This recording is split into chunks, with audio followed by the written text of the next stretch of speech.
And welcome back to Breaking News Now at 10 as we continue to follow up on this afternoon's downtown Seattle shootings that left one person dead. The woman killed was between 40 and 50 years old. Another 55-year-old woman is in critical condition. She underwent surgery tonight, and the youngest victim was just 9 years old. It's a boy in serious condition. 4 other men are listed as satisfactory, and a 5th was treated and released. Seattle Mayor Jenny Durkan is reacting to the shootings tonight, saying this: no one should face such violence, and it impacts all of us when it occurs in the heart of our city. I extend my support and that of our city to the victims and their families. Senator Maria Cantwell tweeted, "Our hearts are with those who have been impacted by the shootings in Seattle over the last 2 days.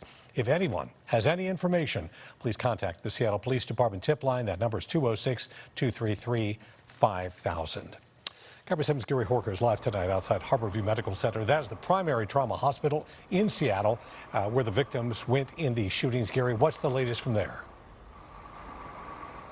Well, we've got some good news here. Out of the 7 people with gunshot wounds who came in earlier tonight, all at the same time in a triage situation, we have learned within the last 90 minutes that 4 of those patients, all of them male, ranging in ages from 21 to 49, were able to actually walk out of Harborview Medical Center because we understand their wounds were actually minor, could have been far worse.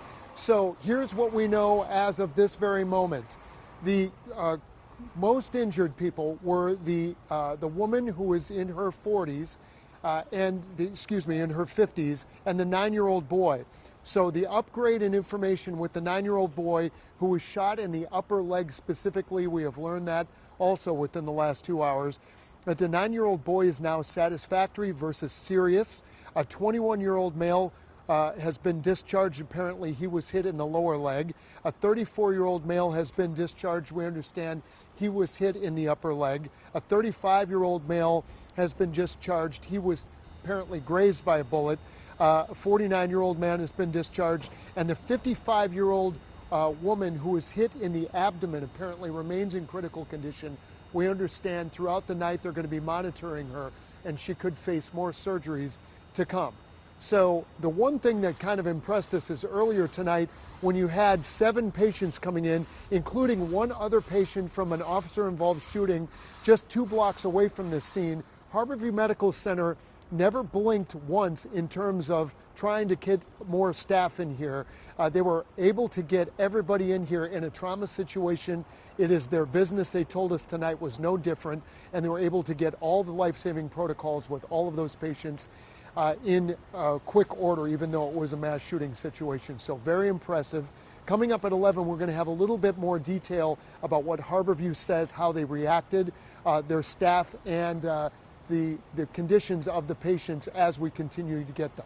For now, reporting live outside Harborview Medical Center, I'm Gary Horcher. Back to you. Gary, thanks. And better news for some victims, concerning news, of course, for others. KYRO 7 News at 11 is just about 30 minutes away. We are monitoring the investigation into the Seattle shootings that killed 1 person and left 7 injured.